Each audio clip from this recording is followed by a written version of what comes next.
बहुत बार हम देखते हैं कि दो लोग जो एक ही तरह का काम करते हैं, एक काफी आगे निकल जाता है और एक थोड़ा पीछे रह जाता है।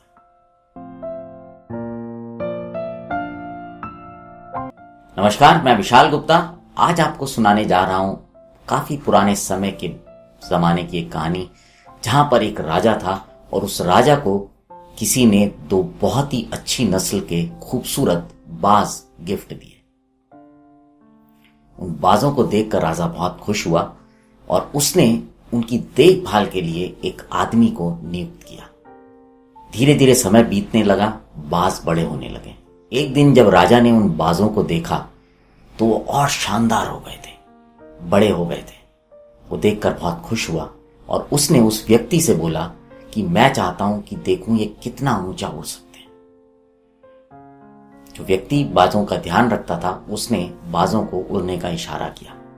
दोनों बाज उड़े और उनमें से एक बाज ने काफी ऊंची उड़ान ली और जबकि दूसरा बाज थोड़ी दूर उड़ने के बाद वापस आकर उस डाल पर बैठ गया जहां पर वो बाज बैठे रहते थे। राजा ये देखकर थोड़ा हैरान हुआ। उसने उस व्यक्ति से पूछा कि भाई ये वापस आके क्यों बैठ गया, दूसरा तो बहुत ऊंचा उड़ रहा है। उस व्यक्ति ने बोला, महाराज शुरू से ही इसकी ऐसी आदत है, ज्यादा उड़ता नहीं है, यहीं आके बैठ जाता है। खैर, राजा को ये बात खली और उसने अपने राज्य में घोषणा की कि जो भी व्यक्ति आकर इस बाज को भी उतना ही ऊंचा उड़ना सिखाएगा, मैं उसको ढेरों इनाम दूंगा। ये बात सुनकर राज्य के और यहां तक कि आसपास के विद्वानों ने भी आना शुरू कर दिया। सबने अपने प्रयास किए लेकिन वो बाज ऊंचा नहीं हो पाया और इस सब काम में काफी समय निकल गया। एक दिन राजा ने अपनी महल की खिड़की से दोनों बाजों को ऊंचे आसमान में उड़ते हुए देखा।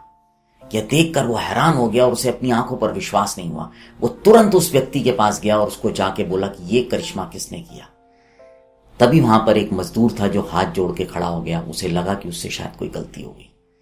मजदूर ने बोला, महाराज मैं तो कुछ ज्यादा जानता नहीं, लेकिन मैंने बस ये किया कि ये बाज जिस लकड़ी पे बैठता था मैंने उस डंडी को काट दिया। राजा ने उस मजदूर को ढेरों पुरस्कार दिया और उसको वहां से विदा किया। हम सबके जीवन में भी कई बार ऐसा होता है जब हमें लगता है कि हम ये नहीं कर पाएंगे। स्टूडेंट्स को लगता है कि वो शायद नहीं कर सकते। जब व्यापार कर रहे होते हैं तो लोगों को लगता है कि शायद हम ये नहीं कर पाएंगे।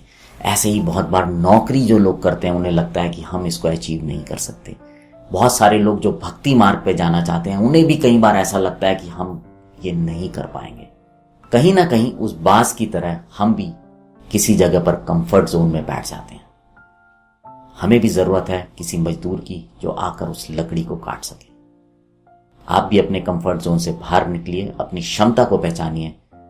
आप कुछ भी कर सकते हैं। अगले हफ्ते आपके पास आऊंगा फिर किसी नई कहानी, किसी किस्से के साथ। तब तक बने रहें रेडियो द्वारका के साथ।